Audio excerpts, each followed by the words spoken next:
시어머니 아파트를 아내 동생 명의로 바꾼 것에 대해서 소유권 이전 등기 무효 소송을 제기했는데 요거는 남편이 승소를 했습니다.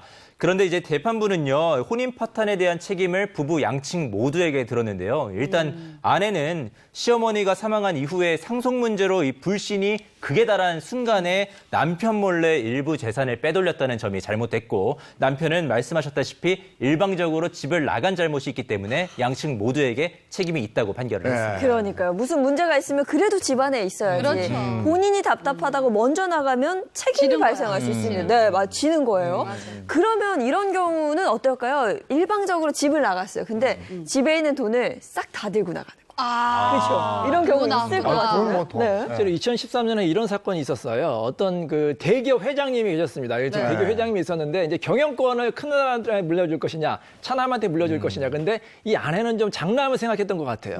근데 이 남편이 아내와 상의 없이 독단적으로 차남한테 경영권을 물려준 거예요. 그러니까 아내가 좀 화가 났겠죠. 네. 그래서 해외여행을 같이 갔는데 해외여행 중에 이 아내가 친정 어머니가 아프다는 핑계로 먼저 기구를 했어요. 예. 먼저 기구를 해서 집안을 사사히 뒤져보니까 거액의 돈이 있었거든요. 그 돈을 갖고 가출한 거예요. 그래서 그 돈으로 변호사 비용도 쓰고 소송 비용을 한 다음에 이혼 소송을 했습니다. 그러니까 남편이 나 이혼 못한다. 이혼 못한다고 버티니까 아내가 이거 남편이 특별히 잘못이 없고 불리할 것 같으니까 이제 이혼 소송을 취하겠다고 한 거예요. 그러면 가정을 유지하겠다. 그러니까 그때서야 남편이 아니다. 나는 이혼을 하겠다. 반소를 했거든요. 자, 이 경우에 법원에서 이혼을 인정해줬을까요?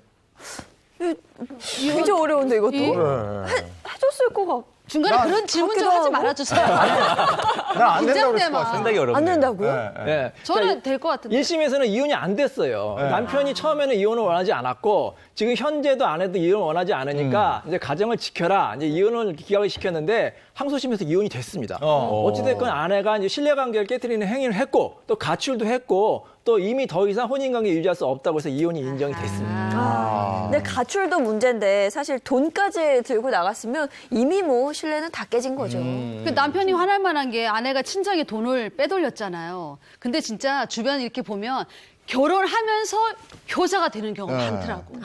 그러니까 남편한테 받은 생활비 용돈을 빼돌려서 친정 갖다 주는 거야.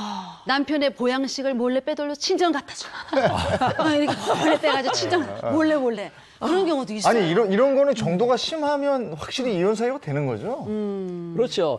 근데 이제 갑자기 이제 소송을 한다고 하니까 이런 생각이 드는데 이 아내가 친정에 돈을 빼돌린다. 그걸 조사해달라. 이렇게 의뢰하는 남편이 있어요. 그래서 정말로 남편이 이제 원하는 대로 딱 이제 조회를 해보면 아내가 이제 가끔 이제 그 친정에다가 뭐 100만 원, 200만 원 이렇게 도와주는 경우가 있거든요. 근데 그 정도 도와주는 경우가 좀 이혼 사유가 되는 건 아닌데 예를 들어서 남편 몰래 집을 담보 잡혀가지고 뭐 1억 원을 이제 뭐 꿔줬다. 아니면 이제 남편이 몰래 재산을 이제 시댁에 다 은닉했다. 이런 경우에 이혼 사유가 될 수 있거든요. 그래서 일반적인 합리적인 범위 내에서 뭐 친정이라든지 이제 시댁을 도와주는 거는 큰 문제가 없지만 거액을 상의 없이 독단적으로 하는 경우는 이혼 사유가 될 수 있으니까 반드시 상의하시고 도와주시기 바랍니다. 네.